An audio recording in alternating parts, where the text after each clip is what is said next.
and I thought there was a gap in the market for us to tell sport in a particular way. Companies started like wanting us to come and do what we do for them. Like, sometimes you gotta go with your gut feeling. Listen to people, but go with your gut feeling, man. Hello and welcome to the Daily Coaching Podcast, and welcome back for another episode where we're joined by individuals, experts and specialists within the football industry. And I'm absolutely delighted today to be joined by a very special guest. He's a presenter, he's a content writer, content creator, and founder as well, working on projects and platforms such as CheekySport, Vibe with Five, TalkSport and also AFTV. Big welcome to Joel Beya. Joel, first of all, massive thank you for taking the time to join me today. And second of all, if you can, just kind of start us off with sort of the background. So, you know, your journey and kind of take us up to where you are today. How's it going, my man? I'm good. And thank you very much for the lovely intro. What can I say? Content creator. I would say that I've been in the industry probably around 5.5, reaching 6 years really soon. Originally in pharmaceuticals, but like most people, I saw a shift and I thought there was a gap in the market for us to tell sport in a particular way. So I teamed up with friends at the time that I was working with, and we all kind of had like the same ambitions, etc. And we used CheekySport as a platform to help us elevate and reach goals in the digital world that we always wanted to reach. So that's led to presenting opportunities. That's led to being able to speak to people such as yourself. That's led to covering games. That's led to us doing everything we have dreamt of since not making it as professional footballers. But it's all good because we all know our sport, or the majority of us know our sport, and there's an opportunity for us. And I'm really thankful to be speaking to you today in regards to everything, really. No, thank you. Listen, it's incredible. I think your journey is incredible in terms of the, I say sacrifice you've taken, but again, it's interesting. I've done my kind of research and I found out that, you have like, a Bachelor of Science degree, and, you've got this knowledge there. And then to find out what you're doing now as well, which is a whole nother pool of knowledge as well. How did, like you said, obviously you kind of created it with friends, but how did the sort of CheekySport platform come about? And for, well, I don't think there is many who don't know what CheekySport is, but for those who may not know what CheekySport is, what is CheekySport, and how have you kind of grown it to where it is today? Well, CheekySport was initially just guys. Sorry about that. Hold on. Really sorry about that. My light. Yeah, guys just telling sport. CheekySport is originally guys telling sport in their own way. So, for example, I remember in 2014/2015, I used to see people like they were telling this football knowledge, but it seemed boring. It seemed like people were just discovering the internet, and it did not reflect how I spoke about football with my friends. Because when I speak with my friends, loads of banter, loads of telling each other to shut up, mate. What are you talking about? There's loads of, it's fun energy after the game. It's all like you're going around and there's loads of energy, and it didn't quite seem like it was all being conveyed. So I remember asking my friends who I thought were funny at the time, and I rented a room near Herne Hill. And, my friend who didn't know anything about football, he filmed, he helped me out, showed me how to edit as well. But then as the weeks were going, less people were coming because everyone's got things to do, mate. Like they ain't got time to come and, just come and talk football on Sundays. I thought, fair enough. So then at the time I was doing CheekySport with other friends, and I remember we were saying, well, we should go to games because, it's the story's the same, but no, the characters are the same, but the story changes. So maybe we can go and we can do that. And at the time, I remember I'd gone to a few games. I would go to a few games by myself just to test out, see what's going on. So you don't get from one place to one place immediately. You kind of you start somewhere, you mess up, you learn, you go, you start, you push again. And then one day we just decided, let's just go to Manchester. Yeah. And at the time it was just like, are we going to do it?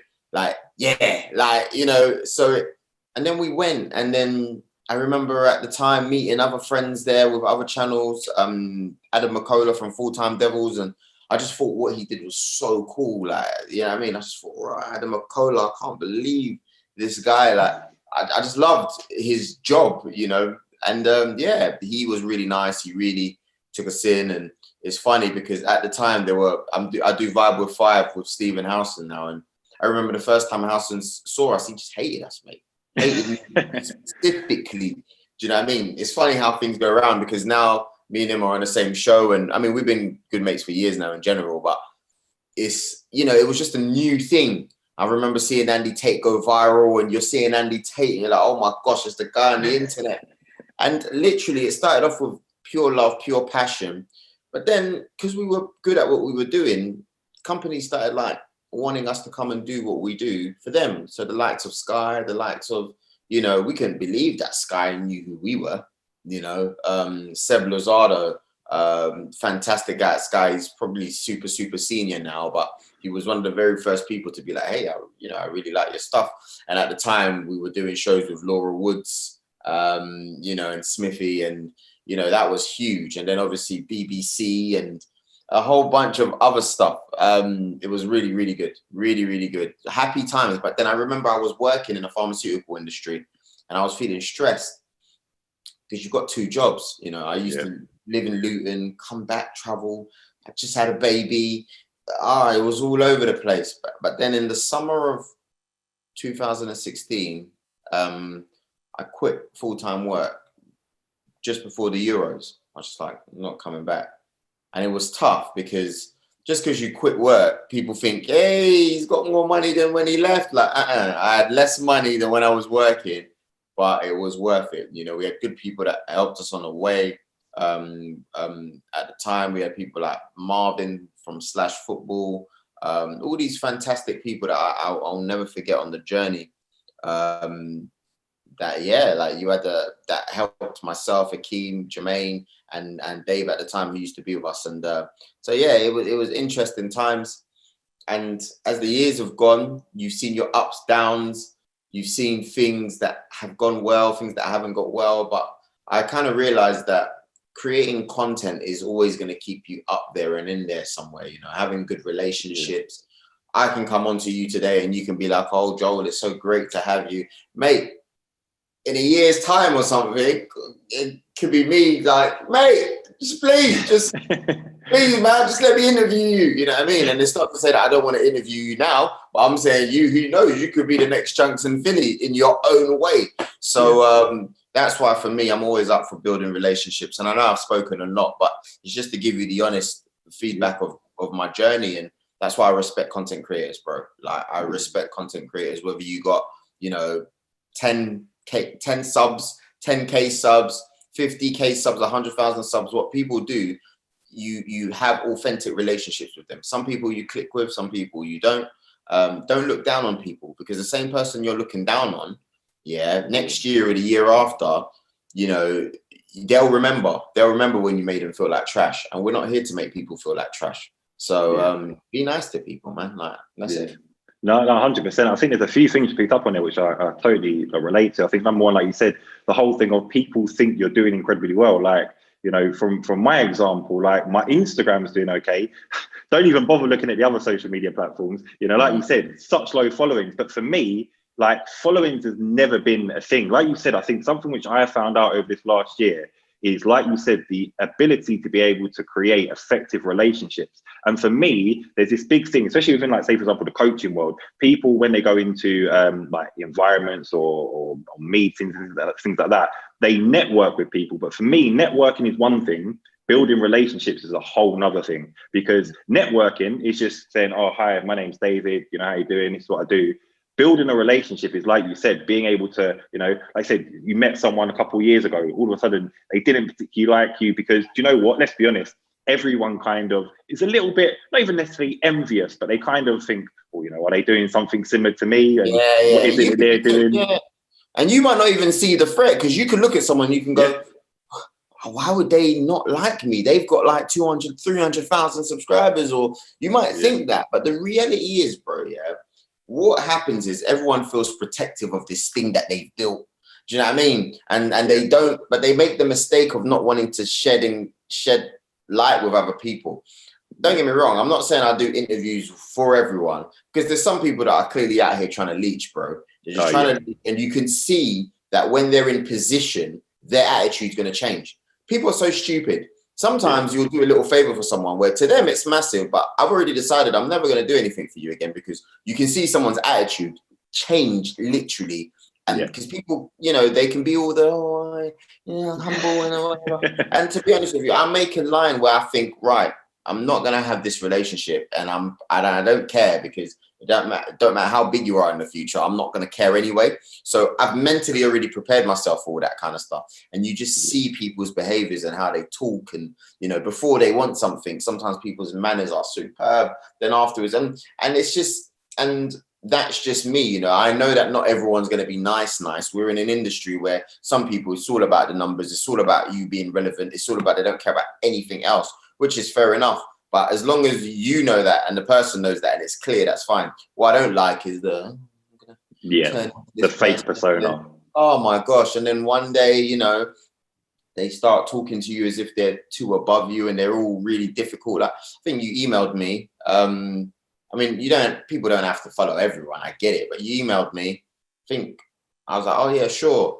And then I think I just dropped you an IG, and then you I'm not gonna, don't get me wrong, there's times where you keep it professional when you're working with brands, you're working with people, you know, you show that business is business. But I feel like content creators should be a bit more free towards each other, man. No, I totally agree with you. I think, you know, it's so interesting you say that, because obviously, like, you know, from my perspective, when I look at myself, I'm a nobody, and, you know, I'm happy to be a nobody, and I put my own content. No, but you know what I mean? I've put out my own content, and I'm confident within the content I put out. But it's interesting you mention that, because like one of the key things there is that, you know, I've contacted some people, and listen, they're more than happy to, you know, like you said, drop a DM, you know, more than happy to do things like that. You know, some people give me their numbers and I'm like, wow, like, you know, why are you giving me a number, sort of thing? Like, it's incredible, sort of thing. But then as well, there's been other people who've been like, you know, like, strictly email me, and somebody else will get back to you. You know, and yeah, exactly, like you said. So it's sometimes hard to read the lines in between of, you know, finding that balance of what does I talk about communication, you know, effectively being able to communicate with someone. Like me, listen, drop me a message at 1 o'clock in the morning. If I'm up, I'll reply to you. I'm not going to say, oh, you know, I'll wait till 9 o'clock in the morning and then I'll reply. But it's interesting. But, you know, in terms of what you've done, and obviously, like you said, you've kind of not even taken a leap of faith to do what you've done, because, like you said, you're confident in what you're doing. You know, what you have produced is incredible in terms of your growth as well. But would you say there's any kind of key skills you need? Because obviously, especially over this last year, a lot of people are probably thinking, do you know what, I'd love to go down the route of being a content creator, writer, but they may have thought, oh, do you know what, I haven't really studied in that area and I don't really know what to do. Is there any sort of skills that you feel you needed beforehand, or what you've kind of like learned along the way? I've always had like this no fear kind of attitude. And I feel like the times where I haven't performed well in the industry has been when I was fearful. And I think it's one thing, you have to be fearless. Especially when you can't see what it's going to bring and everyone's telling you, what are you doing that for? It doesn't make sense. But sometimes you got to go with your gut feeling. Listen to people, but go with your gut feeling, man. You know what I mean? And don't be afraid to call things as it is, because in this industry, you work with friends, you work with people, and sometimes you'll see even people that you know, they change along the way. Bro, like, I used to kind of like, you know, be a bit shy or not really want to say what I have to say, but bro, I couldn't give them, like, honestly, bro, I couldn't give nothing now, bro. If, for example, like, there's something that's not right, whatever, I would rather tell you as it is. Do you know what I'm saying? Like, if, you know, before I would say, like, I wanted to please everyone in the industry because we were doing such a good job and I've sacrificed so much to get in there. I didn't want to risk anything. But, bro, to be honest with you, bro, yeah, I don't care now, bro. Like, I'll just do what I have to do and that's it, bro. And if I don't like it, I'll tell you, you know what I mean? And then if you want to fight me, then fine. You know what I mean? I'm not saying that's not what I'm on. I'm not trying to say that, but we fear so much because we're like, oh yeah, oh no, bro, I don't care, bro. I'll tell you. You know what I mean? Like, and the reason why I say that is because you're gonna face opposition, bro. You're gonna face someone telling you, no, what are you doing that for? And people trying to rob you a little bit, and people trying to take advantage of the fact that you're a nice guy. You're gonna get it all, man. But the truth is, you have to stand, because if what you're doing is destined for you, I'm a Christian, so I believe if something, what is meant for you is meant for you, as long as you do what you're supposed to do. No one can actually remove that. As long as you fought thoughtfully and you've tried to, you know what I mean, whatever. But don't allow yourself to get violated, man, because sometimes we hide behind things and we don't want to ruin things. But sometimes, bro, it just is what it is. Do you know what I mean? And don't be afraid of. We shouldn't be afraid of our own abilities. You know, to go out there and just try, innit? Because if you fail, bruv. So what? Do you know what I mean? Let them laugh at you, because the same people that are laughing at you 6-7 months later when you do something big, they're going to be like, oh, yeah, supporting you. And then they're going to wait for you to fail again. And then those same people, they're not paying your bills. And then the same people, they're like, so I couldn't, honestly, I wanted to be liked by people before. I don't care about that. I still want my content to be liked. I'm not going to lie.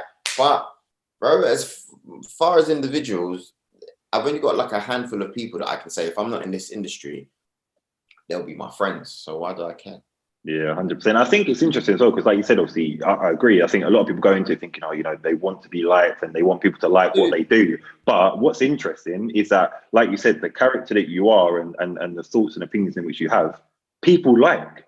And, you know, that is why people subscribe. That is why people follow. That is why people go with you along that journey, because they like the individual that you are. So I think, like you said, it's just being honest to yourself, and, you know, people will like that more because it's you and it's not you trying to put on a fake persona to somebody else. But obviously, as you mentioned as well, like you said, you've had some sort of challenges and successes along the way. Would you say there's been any standout ones and any sort of, and I say ones where maybe things haven't gone as well, but I always use that analogy of, you know, failing, and I'm going to put it in inverted commas because I don't believe in the word failure, but things which allow you opportunities to learn. Has there been any sort of main learning opportunities for you along that journey so far?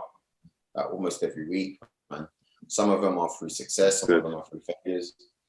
I feel like I'm still learning as we speak, in the new circles that I'm in, everything.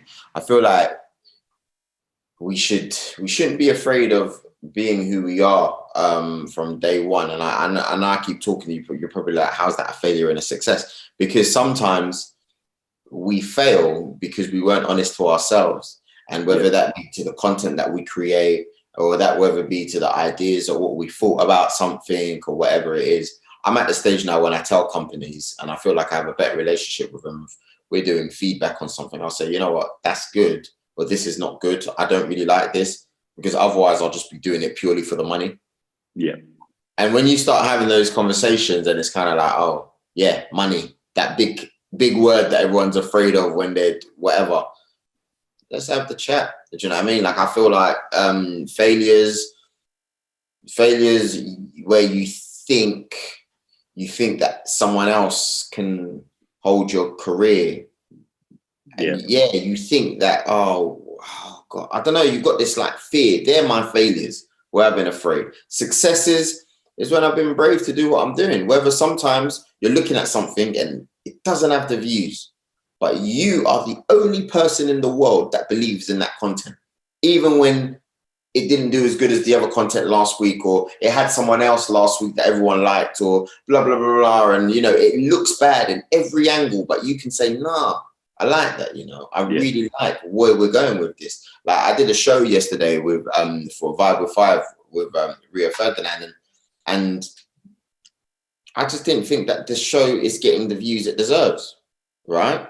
But I really liked yesterday's episode, because I was just like, yeah, I was proper challenging Rio. We all challenged him. I didn't agree with him, and it's good because he gives us that platform where it's easy for him to say, I'm the Man United legend and blah, blah, blah, blah. It was just like, nah, bro, I don't agree with that. Like, nah. And for a minute, he allows you to forget his Champions League medals or 5 or 6 Premier League, and that's success, bro. Like, where you can go somewhere. So basically what I'm saying is, you're in a room and you're still who you are. That's success, bro. Like, you're creating content and that's still who you are. I love it. I love it. 100%. Yeah. And like you said as well, these individuals, and I'm including you in this as well, you know, you're one of those individuals where, like I said before, you pioneered a way through this industry. I think like so many people are latching onto it. And I say latching onto it, I don't mean like, copying what you're doing, but in terms of, you've inspired a lot of people to do what you're doing. Like you're mentioning people like Rio, there's so many people doing this now where they're ex-professionals going into the sort of media industry. And I think, like you said, that's a success where, like people who just first of all thought out with a vision, like what can I do? How can I put things together? And now you're getting opportunities to be able to share your opinion. Like you said, disagree with opinions, which is a vital part of conversations, building relationships, having effectiveness as well. In terms of obviously your overall sort of, and I say career so far, but in terms of the impact in which you've made within the industry, because I'm cautious of your time, thinking about sort of then like along that journey, advice to say, for example, somebody's thinking about going into this industry of becoming a content creator or writer, what would you kind of say are the main points in terms of, how you actually produce content? So where the thinking comes from, how you actually edit it, because I think that's what people, creating a YouTube video takes almost a whole day, let alone to upload, do the editing and things like that. And people don't see that. They just see the 10-minute video that's been put out. But yeah, in terms of sort of like, the imagination, in terms of creating stuff, the editing process, and yeah, the overall kind of advice for people to be aware of, I suppose. I say trial and error, man. Trial and error. And some of the times where I'm not happy with myself is when I've known that I should improve something. It might be by writing notes or whatever it is, and I just didn't. Or I didn't consciously go into the new week with the idea to make improvements on something. Like I think try to stand out in it more than anything. It's nice to make like content that everyone likes and it's pretty similar, but I feel like it's even more amazing where you can look at that and you can go, hey, no one else is doing this, Yeah. Like that for me, there's no better feeling. Like, no one else is, like, you could be doing goalkeeping stuff and there's one or two goalkeepers that are starting to pop up now, right? But yeah, when you look at the cycling thingy, Ben Foster's YouTube channel, fair enough, the Premier League got onto him for putting the GoPro in goal and whatever it is, and he's not allowed or whatever. But that's just an example of no one else is doing that. Yeah. Someone can go, oh yeah, but he's a goalkeeper, so it's different. Well, he thought about doing something that no one's doing. A Premier League footballer, I say Premier League footballer, but a professional footballer that he shows you his journey. He likes cycling. He cycles. There's authenticity because it's him. Yeah. And you get to see a side of him that's really different. And he's just showing you what it's like as a professional goalkeeper. No one's done it. So that's why it works. And I reckon, and sometimes it's not necessarily about in reinventing the wheel. Sometimes you're at times in life where things that people used to do, they're not doing it anymore. So that means that there's a space for it. Like, I look at public videos and I feel like people do public videos. Obviously, COVID is here. But even before that, I thought the kings of public videos don't really do public videos anymore. I was just like, why don't I do it? Do you know what I mean? And I really enjoy, even though public videos are something that's been going on for years, I really enjoy public videos. I enjoy doing sports public videos. I enjoy doing relationship public videos. I remember saying to someone, hey, what do you think of this? I asked a few people. And then some people, it's good feedback. Some people, they're just being horrible, or they're being like, oh, what's this going to achieve? Or I don't understand why you're doing this. And you can explain because some people don't. But so you got to know the line within yourself where it's just like, this is just someone being so critical for no reason, right? Or, this is someone who's actually giving consistent feedback. And when I look, sometimes people don't know the amount of how it works for you, how you would get the jobs you get or whatever. It all depends on how you position yourself. As a presenter, I do a lot of that stuff because that's how you want people to see you. And, you do what you create a job, or you do things for what you want people to see you as. Yeah. Like, there's no point in me saying I want to be a basketball YouTuber, but I'm always doing cricket. Doesn't really make sense. Yeah. Do you know what I mean? So my job is to go out there and speak to the people. So yeah, that's it really. Yeah, no, fantastic. Listen, I think, like I said, you've really pioneered the way. I think as well, even you just touched on there, your public videos. I think I've seen a few of them myself, and you enjoy doing them. So why would you stop doing them? And I think, like you said, the most common thing that people ask is, why are you doing this? What's it going to achieve? But I think I always say to people, as long as you have an understanding as to what you're doing and why you're doing it, I'm not going to say no one's opinion matters, because like you said, effective feedback is crucial. But as long as you understand why you're doing it and what you're doing it for, then yeah, listen, no one has a leg to stand on. And I think that's been credit to your journey so far. And I'm looking forward to seeing some more of the projects which you're coming out with. So so I thank you for paving the way for a lot of people, really. Thank you very much. I was just looking outside because I was just thinking, still slowing, and we're in lockdown. I can't wait, bro. After lockdown's done, oh my gosh, I'm gonna be on a mad one, bro. Hopefully some more of those public videos. I'm not messing around with them, man. Like, I really not. Like, secret cameras, it's all coming out soon, bro. No, that's brilliant. But yeah, no, listen, Joel, listen, I won't take up no more of your time because I know you're busy. But yeah, listen, like I said, thank you for number one, like I said, paving and creating a way. I think, especially over the last year, a lot more people have popped up and wanting to do content because of people like yourselves. Number two as well, even just from a viewer perspective, listen, some of the stuff you're coming out is incredible. Some of the projects you're working on. And yeah, hopefully this discussion has been really insightful for a lot of people, which is something which I think a lot of people need in this time and day, really. So yeah, really big thank you. For sure. Thank you, man. Good luck.